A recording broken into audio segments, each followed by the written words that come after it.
मैं अपने होशो-हवास में ये बात कह रहा हूँ कि हमें 3 दिन पहले जो इंसिडेंट हुआ उसके पहले ये एहसास था कि वो बेसमेंट शायद दिल्ली के सबसे सेफ इंफ्रास्ट्रक्चर्स में से एक है। 3 दिन पहले जो घटना घटी उसके बाद पहली बार हमें ये रियलाइजेशन हुआ कि कहीं ऐसा भी तो हो सकता है। ये हमारे ज़हन में कभी नहीं आया था। और मैं एमसीडी का तहे दिल से शुक्रिया करता हूँ कि उन्होंने सीलिंग कर दी है। बेसमेंट को लेके हमें खूब आजकल नाराज़गी है, ठीक है, होनी चाहिए, हम एकदम सहमत हैं कि बेसमेंट सील हो जानी चाहिए। लेकिन दिल्ली की मेट्रो बेसमेंट में चलती है, अंडरग्राउंड ही चलती है। पालिका बाज़ार बेसमेंट में ही है। दिल्ली के लगभग हर मॉल में बेसमेंट में बहुत बड़े शॉपिंग कॉम्प्लेक्सेस हैं, वहाँ लाखों लोग शॉपिंग करते हैं वहाँ पर, क्योंकि वहाँ की जो बेसमेंट्स हैं ठीक तरीके से बनाई गई हैं। और कमर्शियल मॉल की तरफ से हमें ये बार बार आश्वासन मिला कि वो बेसमेंट उसी तरीके से बनी हुई है। और उन्होंने कहा कि हमने डीडीए में अप्लाई किया है कि हमें कमर्शियल एफएआर में इसका एनओसी मिले। पिछले 3 दिन में जो घटना घटी उसे देखने के बाद मुझे एहसास है कि ये केयरलेसनेस थी, हमारे दिमाग में बात कभी नहीं आई। और मैं आपके चैनल पर बड़ा खुल के कह रहा हूँ कि परमिशन कभी भविष्य में मिल भी गई तो भी हम बेसमेंट में काम नहीं करेंगे। मैं इसका भरोसा आपको दे रहा हूँ और मैं चाह रहा हूँ पूरी दिल्ली में एक भी कोचिंग इंस्टीट्यूट बेसमेंट में ना चले, और ऊपर भी चले तो फायर सेफ्टी के साथ चले। बेसमेंट जो करोल बाग में थी वो अप्रूव्ड बेसमेंट है, अप्रूव्ड कमर्शियल बेसमेंट है, जिसमें एनओसी पे लिखा हुआ है कि उसमें ऑफिस चलाया जा सकता है। उसमें ऑफिस ही चल रहा था। ऐसी बेसमेंट की बात आई तो सबके मन में बेसमेंट की एक इमेज बन गई है, एक छवि बन गई है। छवि ऐसी है कि एक छोटी सी बेसमेंट है, उसमें कुछ बच्चे बैठे हुए हैं, एक ही दरवाज़ा है, अगर वो बंद हो जाएगा तो क्या होगा। एकदम जायज़ बात है। जो नेहरू विहार की बेसमेंट थी वो किसी घर की बेसमेंट नहीं थी, वो एक कमर्शियल मॉल है, उसकी बेसमेंट है। बहुत बड़े आकार की बेसमेंट है। उसमें 1 नहीं 2 नहीं 7 एग्जिट हैं। आज से 3 साल पहले केवल एक घटना हुई जब दिल्ली में यमुना का पानी बहुत बढ़ा। इस मॉल के पास में एक नाला है, करीब 50 एरियल डिस्टेंस 50 मीटर के आसपास या 30 मीटर के आसपास होगा वहाँ से। उसमें पानी का लेवल भरने लगा। जैसे उसमें पानी का लेवल भरने लगा हमने अपने इंस्टीट्यूट में 7 दिन की छुट्टी कर दी कि जब तक ये नीचे नहीं जाएगा हम क्लास नहीं लेंगे। फायर डिपार्टमेंट से सर्टिफिकेट मिलता भी है तो उस पर क्लियर क्या लिखा होता है, क्योंकि वो बिल्डिंग कमर्शियल है तो कमर्शियल सर्टिफिकेट है। एमसीडी कहती है कि एजुकेशनल सर्टिफिकेट चाहिए। एजुकेशनल बिल्डिंग का certificate to the best of my knowledge Delhi में एक भी प्राइवेट संस्था के पास नहीं है, केवल कॉलेज, यूनिवर्सिटी, स्कूल को मिलता है। जो बच्चे हैं, बच्चे जिस इमोशनल टर्बुलेंस से गुजर रहे हैं उनकी नाराज़गी की वजह यह है कि मैं उनके साथ क्यों नहीं खड़ा हूँ। तो बच्चों की नाराज़गी जायज़ है, लेकिन जो सीलिंग का एक्शन है मेरे ख्याल से 50 से ऊपर इंस्टीट्यूट्स पे हुआ, उसमें एक नाम हमारा भी है। पर शायद उनको मुझसे ज़्यादा उम्मीद थी, इसलिए उनको ख़राब लगा, हर्ट हुए, तो नाराज़गी पूरी मुझ पे फूटी है। और मैं इस बात से बहुत संतुष्ट हूँ, अच्छा महसूस कर रहा हूँ कि सारा रोष मुझ पर है।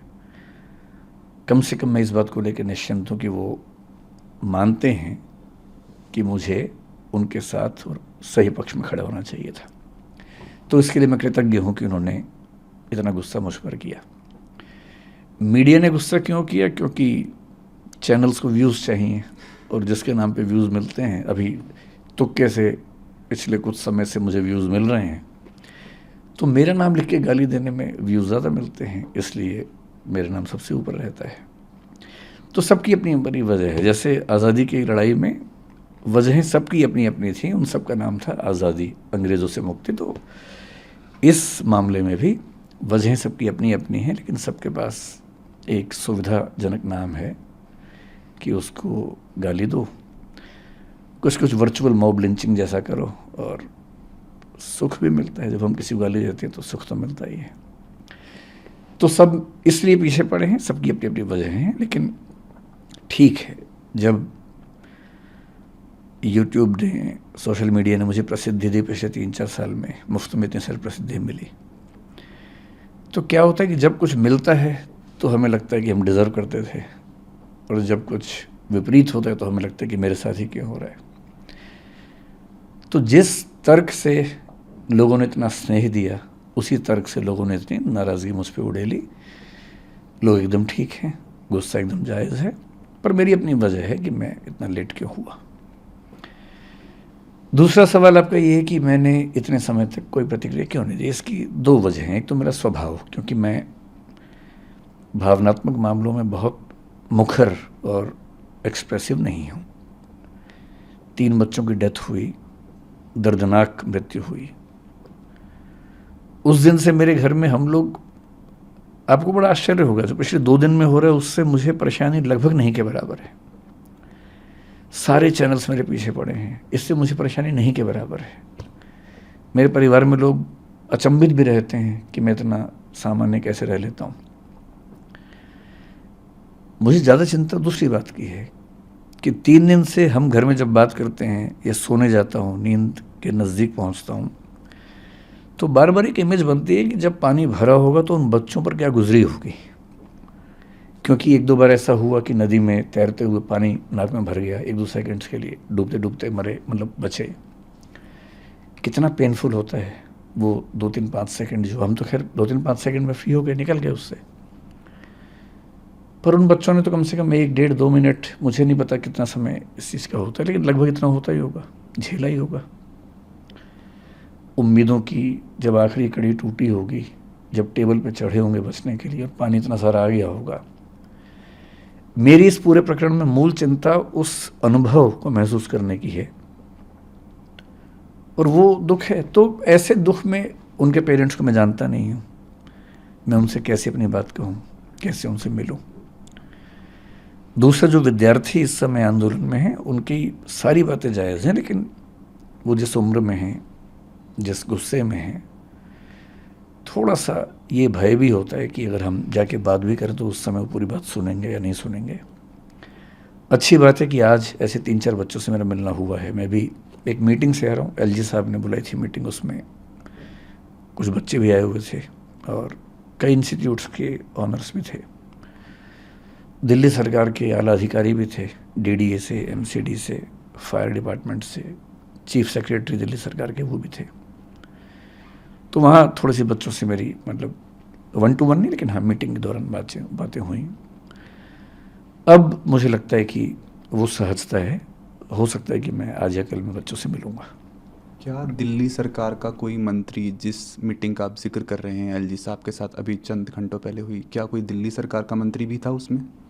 नहीं, एक भी मंत्री नहीं था दिल्ली सरकार। ये मामला अभी एलजी साहब हैंडल कर रहे हैं, तो ब्यूरोक्रेट्स बहुत सारे थे, दिल्ली सरकार का कोई मंत्री नहीं था उसमें। अगर आप कुछ बता सके कि उस मीटिंग में क्या बातचीत हुई, किन मुद्दों पे बात हुई और क्या सहमति बनी? मीटिंग बड़ी अच्छी हुई, अच्छा लगा कि एलजी साहब भी और दिल्ली सरकार अब काफ़ी एक्टिव है। दरअसल उनको भी कुछ मामलों में क्लैरिटी नहीं थी, बच्चों की समस्याएं भी सुनी ने, कोचिंग इंस्टीट्यूट्स का अपना पक्ष क्या है वो भी सुना, कौन से ऐसे नियम कानून हैं जो कन्फ्यूज़न पैदा करते हैं वो भी सुना, सब नोट किया। उसके बाद एक छोटी कमेटी बनाई गई है, उस कमेटी में मैं भी हूँ, कुछ टीचर्स और भी हैं। उसमें अगर मैं ठीक ध्यान कर रहा हूँ तो दिल्ली के चीफ सेक्रेटरी भी हैं, डीडी एमसीडी के जो हेड्स हैं वो भी हैं। तो हम सब लोग अगले कुछ दिनों में कुछ मीटिंग्स करके इस समस्या का स्थायी समाधान निकालने का प्रयास करेंगे, और वो सुझाव सब लोगों ने दिए, मैंने भी दिए, और वो सब नोट किए गए हैं। कुछ बातों पर ऐसा लग रहा है कि अच्छा समाधान जल्दी निकल जाएगा। सर, आपके कोचिंग सेंटर की बात करते हैं, दृष्टि आईएएस की बात करते हैं। जो मुखर्जी नगर में जो कोचिंग सेंटर है उसको एमसीडी ने उसका बेसमेंट सील कर दिया था। बच्चे आपके जितने भी स्टूडेंट्स हैं वो दोनों कोचिंग सेंटर मुखर्जी नगर में हो जी करोल बाग में हो, वहाँ पे प्रोटेस्ट कर रहे हैं। कुछ बच्चे कल रात को आपके घर के सामने पे पहुँच गए हैं। बच्चों में बहुत आक्रोश है, वो जस्टिस चाह रहे हैं। कहीं ना कहीं आपको ये भी लगा है कि दृष्टि आईएएस से कोई चूक हुई है? मतलब ये कह सकते हैं आराम से कि चूक हुई है, और लेकिन वो चूक ऐसी नहीं थी कि नीयत हमारी खराब रही हो, लेकिन हाँ चूक हुई है नियमों के स्तर पर। इंटरेस्टिंग बात या विचित्र बात ये है कि अगर आप मुझसे पूछें कि दिल्ली में कितने कोचिंग इंस्टीट्यूट्स हैं, मेरा ख्याल है कि उनकी संख्या कम से कम 1000 तो होगी ही, शायद ज़्यादा होगा, 2000 भी हो सकते हैं, ज़्यादा भी हो सकते हैं। जो नॉर्म है फायर एनओसी की, एजुकेशन बिल्डिंग की, अगर आप मुझसे पूछें कि दिल्ली में कितनी बिल्डिंग्स के पास हैं, मेरा अनुमान है कि 2000 में से शायद एक के पास भी नहीं है। एक के पास भी नहीं। जी, ध्यान रखिए मैं जो कह रहा हूँ, fire NOC for educational building. Fire NOC कई तरह के होते हैं, अलग अलग कैटेगरीज में होते हैं, अलग अलग चीज़ों के लिए बने होते हैं। ऐसा नहीं है कि कोशिश हमने या बाकी इंस्टीट्यूट्स ने नहीं की, पर क्या होता है कि जब कोई हादसा होता है उसके बाद मोटी मोटी चीज़ें सतह पे आती हैं कि फायर एनओसी नहीं था, या ये नहीं था, या वो नहीं था, और जनता का आक्रोश फट पड़ता है। उसके पीछे की वजहें क्या हैं, परिस्थितियाँ क्या हैं, वो सोचने के लिए, समझने के लिए धैर्य चाहिए, समय चाहिए। तो मैं असल में 3 दिन से ये भी चाह रहा था कि पहले सारी स्थितियाँ सामने आ जाएं, क्योंकि 1-1.5 दिन तक तो ये स्पष्ट नहीं हो रहा था कि कितने बच्चे थे, क्या स्थिति है। धीरे धीरे चीज़ें स्पष्ट हुई, तो फिर आज ये मीटिंग हुई, तो मेरा ख्याल है कि अब हम उन सब बातों पर ज़्यादा स्पष्ट रूप से बात कर सकते हैं। जहाँ तक बात है हमारी बेसमेंट की, हमारी बेसमेंट मुखर्जी नगर में थी। करोल बाग में हमारे पास 4-5 बिल्डिंग्स हैं, उनमें से एक बिल्डिंग की बेसमेंट सील हुई है। बेसमेंट जो करोल बाग में थी वो अप्रूव्ड बेसमेंट है, अप्रूव्ड कमर्शियल बेसमेंट है, जिसमें एनओसी पे लिखा हुआ है कि उसमें ऑफिस चलाया जा सकता है। उसमें ऑफिस ही चल रहा था, पर अभी एमसीडी पर जो दबाव था उन्होंने इनडिस्क्रिमिनेट तरीके से सबको सील किया है, हमें भी सील किया है। नेहरू विहार में जो बेसमेंट थी, जिसको लेके काफ़ी ज़्यादा शोर हुआ, दरअसल क्या होता है कि जैसी बेसमेंट की बात आई तो सबके मन में बेसमेंट की एक इमेज बन गई है, एक छवि बन गई है। छवि ऐसी है कि एक छोटी सी बेसमेंट है, उसमें कुछ बच्चे बैठे हुए हैं, एक ही दरवाज़ा है, अगर वो बंद हो जाएगा तो क्या होगा। एकदम जायज़ बात है। जो नेहरू विहार की बेसमेंट थी वो किसी घर की बेसमेंट नहीं थी, वो एक कमर्शियल मॉल है, उसकी बेसमेंट है। बहुत बड़े आकार की बेसमेंट है, उसमें 1 नहीं 2 नहीं 7 एग्जिट हैं, 7 एग्जिट आपस में कनेक्टेड हैं। उसमें क्लासरूम्स थे, हर एक क्लासरूम के अंदर मैप लगे हुए हैं कि किसी भी इमरजेंसी में आप कहाँ कहाँ से बाहर निकल सकते हैं। हमारे स्टाफ के जितने मेंबर्स हैं उन सब की ट्रेनिंग वहाँ पर लगातार होती है। फायर डिपार्टमेंट की मॉक ड्रिल्स वहाँ पर लगातार स्टाफ के साथ होती हैं। मैं अपने होशो हवास में ये बात कह रहा हूँ कि हमें 3 दिन पहले जो इंसिडेंट हुआ उसके पहले ये एहसास था कि वो बेसमेंट शायद दिल्ली के सबसे सेफ इंफ्रास्ट्रक्चर्स में से एक है, क्योंकि जहाँ तक फायर की बात है, और वो बिल्डिंग बनी है नेशनल बिल्डिंग कोड के जो लेटेस्ट प्रतिमान है उनके हिसाब से, क्योंकि वो बिल्डिंग हाल ही की बनी हुई 10-12 साल पहले की बिल्डिंग है। जब वो बिल्डिंग बनी, क्योंकि हम उसके मालिक नहीं हैं, हम उसके टेनेंट हैं। जो उसके मालिक हैं, जब हमने उनसे पूछा, क्योंकि पिछले 1-2 साल से ये प्रोसेस ज़्यादा हुआ शुरू, हमने उनसे पूछा कि क्या आपके पास अथॉरिटी है। उन्होंने कन्वेंस डीड की कुछ चीज़ें अंडरलाइन करके दी, जो उन्होंने हाई कोर्ट में भी दिखाई। हाई कोर्ट में इस पर 1-1.5 साल से केस भी चल रहा है। डीडी और एमसीडी के बीच में कुछ कन्फ्यूजन्स हैं, कई चिट्ठियाँ एमसीडी ने लिखी हैं, कई डीडी ने जवाब दिए हैं। अब कोर्ट में कल फिर उसकी अर्ली हियरिंग होने वाली है, उसमें वो बात भी आने वाली है 28 अगस्त को, वरना वो हियरिंग थी 28 अगस्त को फैसला वैसे भी होने वाला था कि ये अलाउड है या नहीं, उसके बाद हम शायद हटते ही। और पिछले 1 साल में हमने अपने स्टूडेंट्स को न केवल क्लास में मैंने बताया कई बच्चों को, अब जो एकदम लेटेस्ट वाले बच्चे हैं उनको छोड़ दें, क्लास में जा जा के सबको बताया कि ऐसा हो सकता है कि हमें इसकी परमिशन ना मिले, उस केस में हम शिफ्ट करेंगे। यहाँ तक कि उनसे आज से करीब 1 साल पहले की बात होगी, उनसे हमने ऑनलाइन एक फॉर्म भरवाया कि उस केस में वो कहाँ जाना पसंद करेंगे, करोल बाग जाना पसंद करेंगे, यहाँ रहना पसंद करेंगे, या अभी तय नहीं कर पा रहे हैं, बाद में तय करेंगे। वो डेटा हमारे पास पूरा है कि उन बच्चों ने 1 साल पहले क्या क्या वोट भरा, और सहमति ये थी कि अभी सरकार में वो हाई कोर्ट में केस चल रहा है, जैसे उस पर कोई निश्चित निष्कर्ष आएगा उसके बाद हम उस तरह से काम करेंगे। हमें ऐसा लगता था कि जो चिंता ज़्यादा फायर की है, और ऐसा पिछले साल हुआ भी था। दिल्ली में एक घटना हुई थी, कुछ साल पहले सूरत में हुई थी, अभी गुजरात में 1-2 घटनाएं और घटी हैं कि गेमिंग जोन में अचानक आग लगी। दिल्ली में जिस तरह की गर्मी इस साल थी, उस समय हम भगवान से प्रार्थना करते थे कि किसी इंस्टीट्यूट में कोई हादसा ना हो जाए, क्योंकि इतनी गर्मी थी, रात दिन एसी चल रहे थे, उतना लोड उठाना बड़ा मुश्किल होता है। मुखर्जी नगर की बात नहीं है, पूरी दिल्ली में जहाँ जहाँ कोचिंग इंस्टीट्यूट्स हैं, आप कहीं जाके सर्वे करके देखिए, अधिकांश इंस्टीट्यूट्स में केवल एक एंट्री एक एग्जिट है, एक ही रास्ता है। सबसे बड़ी चिंता, उसी रास्ते पर मीटर लगे हुए हैं बिजली के। जो पिछले साल दिल्ली की एक संस्था में आग लगी जिसमें कुछ बच्चों को 3rd फ्लोर से जंप लगाना पड़ा, चोटें लगी, लेकिन गनीमत है कि कोई कैजुअलिटी नहीं हुई। क्या हुआ था उसमें? एक ही रास्ता है, उसमें मीटर है, उसमें आग लग गई, धुआं ऊपर गया। और शुरू में बच्चे ऊपर छत पे नहीं जा पा रहे थे, बाद में खैर दरवाज़ा खुला, वो चले गए वहाँ पर, लेकिन तब तक कुछ बच्चे जंप लगा चुके थे। चाहे सूरत हो चाहे कुछ भी हो, मूल खतरा आग से होता है। और दिल्ली में जब गर्मी पड़ती है और जब सर्दियाँ पड़ेंगी, सर्दी में फिर हीटर चलेंगे बहुत ज़्यादा, गर्मी में विशेष रूप से 1 महीना इतनी दिक्कत रहती है। और इस साल हमने पहली बार ऐसा किया सॉरी, मेरा गला थोड़ा ख़राब है। इस साल हमने पहली बार ऐसा किया कि गर्मियों में बच्चों को ये कह के लगभग 15 दिन या 1 महीने की छुट्टियां दी, ऑनलाइन क्लास करवाई कि गर्मी ज़्यादा है, कहीं इस समय ऐसा ना हो कि एसी चलने से कोई आग लग जाए, हादसा हो जाए। ये पहली बार हुआ। और 3-4 इंस्टीट्यूट जो मेरे परिचय में थे उस समय, मैंने उनसे भी निवेदन किया था कि गर्मियाँ ज़्यादा हैं और कहीं कोई दिक्कत ना हो तो आप भी हो सके तो छुट्टियाँ करें या ऑनलाइन क्लास करें कुछ दिनों के लिए। हमारे जहन में ये बात कभी आई नहीं थी कि पानी भर सकता है। आज से 3 साल पहले केवल एक घटना हुई जब दिल्ली में यमुना का पानी बहुत बढ़ा। इस मॉल के पास में एक नाला है, करीब 50 एरियल डिस्टेंस 50 मीटर के आसपास या 30 मीटर के आसपास होगा वहाँ से, उसमें पानी का लेवल भरने लगा। जैसे उसमें पानी का लेवल भरने लगा, हमने अपने इंस्टीट्यूट में 7 दिन की छुट्टी कर दी कि जब तक ये नीचे नहीं जाएगा हम क्लास नहीं लेंगे। 7 दिन छुट्टी हुई, ऑनलाइन क्लास चली, बच्चे वहाँ चले गए। 3 दिन पहले जो घटना घटी उसके बाद पहली बार हमें ये रियलाइजेशन हुआ कि कहीं ऐसा भी तो हो सकता है। ये हमारे जहन में कभी नहीं आया था। और मैं एमसीडी का तहे दिल से शुक्रिया करता हूँ कि उन्होंने सीलिंग कर दी है।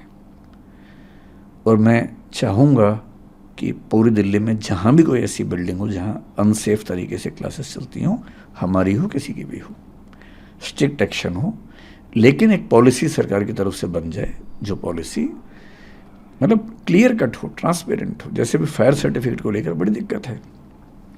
आप फायर डिपार्टमेंट से सर्टिफिकेट जब मांगते हैं, पहली बात तो सीधे इश्यू नहीं करते, वो कहते हैं कि आप एमसीडी के थ्रू आओ, डीडीए के थ्रू आओ। आज की मीटिंग में ये प्रस्ताव भी रखा गया और आज फायर डिपार्टमेंट ने कहा कि हमें ऐसी व्यवस्था बनाएंगे कि सीधे हमसे आप सर्टिफिकेट ले सकते हैं।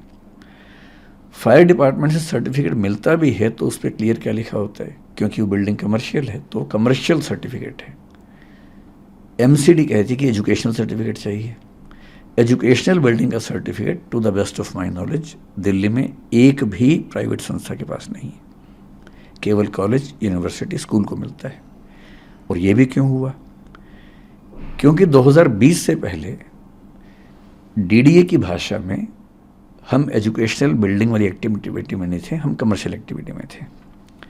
कोचिंग इंस्टीट्यूट्स जीएसटी के हिसाब से आज भी कमर्शियल एक्टिविटी है और इसलिए जो जीएसटी में हमारा टैक्स जमा होता है वो कमर्शियल कोचिंग नाम से होता है, तो हम कमर्शियल एक्टिविटी हैं। कमर्शियल एक्टिविटी का मतलब है कमर्शियल बिल्डिंग में हम काम कर सकते हैं। हम वहाँ काम करते थे। जिस मॉल की बात आप कर रहे हैं उस मॉल के मालिक ने मुझे कई बार ये विश्वास दिलाया है कि कमर्शियल मॉल के तौर पर इसके पास एनओसी है। कैसे है? कन्वेंस डीड में लिखा हुआ है, DDA is giving the conveyance deed on the basis of the fire clearance received from the fire department. लेकिन बेसमेंट के पास पूरी क्लैरिटी ऐसी नहीं थी। इसका क्या जवाब दिया उन्होंने कि 2018 में जब एफएआर के रूल्स चेंज हुए, फ्लोर एरिया रेशो बोलते हैं, जब रूल्स चेंज हुए तो एडिशनल एफएआर उनको मिला है और एडिशनल एफएआर के लिए उन्होंने डीडीए में अप्लाई किया हुआ है कमर्शियल एफएआर बनाने के लिए। अगर वो कमर्शियल एफएआर है तो कमर्शियल एक्टिविटी वहाँ हो सकती है। We have been under this impression. और हमेशा ध्यान रखना है, जब बेसमेंट को लेके हमें खूब आजकल नाराज़गी है, ठीक है होनी चाहिए, हम एकदम सहमत हैं कि बेसमेंट सील हो जानी चाहिए, लेकिन दिल्ली की मेट्रो बेसमेंट में चलती है, अंडरग्राउंड ही चलती है। पालिका बाज़ार बेसमेंट में ही है। दिल्ली के लगभग हर मॉल में बेसमेंट में बहुत बड़े शॉपिंग कॉम्प्लेक्सेस हैं, वहाँ लाखों लोग शॉपिंग करते हैं वहाँ पर, क्योंकि वहाँ की जो बेसमेंट्स हैं ठीक तरीके से बनाई गई हैं। और कमर्शियल मॉल की तरफ से हमें ये बार बार आश्वासन मिला कि वो बेसमेंट उसी तरीके से बनी हुई है, और उन्होंने कहा कि हमने डीडीए में अप्लाई किया है कि हमें कमर्शियल एफएआर में इसका एनओसी मिले। अगर कमर्शियल एनओसी मिल जाता, एनओसी क्यों नहीं मिल रहा? डीडीए का मानना है कि ये काम एमसीडी का है, एमसीडी का मानना है कि काम डीडीए का है। एमसीडी ने कई पत्र डीडीए को लिखे, डीडीए ने कई पत्रों में जवाब एमसीडी को दिया, और यहाँ तक कहा कि हमारे पास डॉक्यूमेंट्स नहीं हैं, ये आपको देखना पड़ेगा।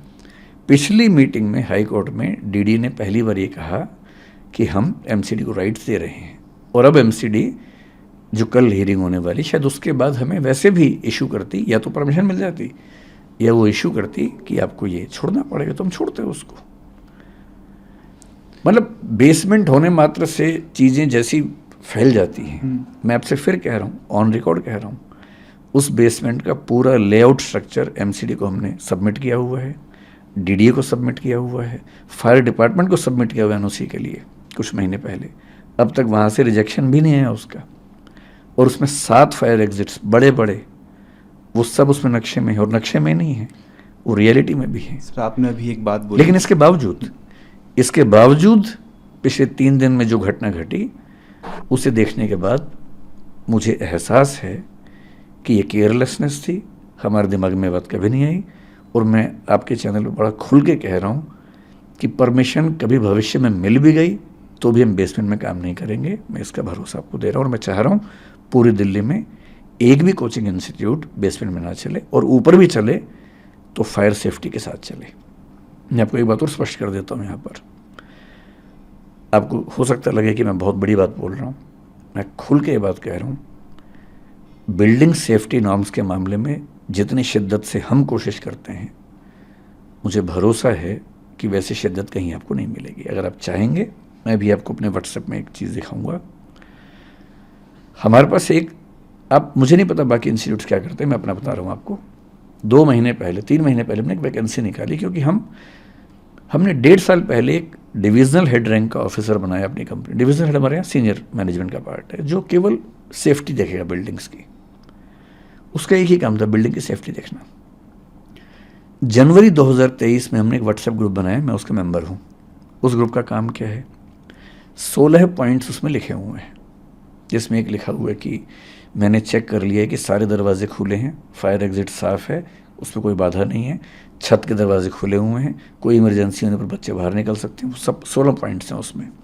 न्यूज नेशन अब व्हाट्सएप पर खबरों के ताजा अपडेट के लिए न्यूज नेशन के इस क्यूआर कोड को स्कैन करें।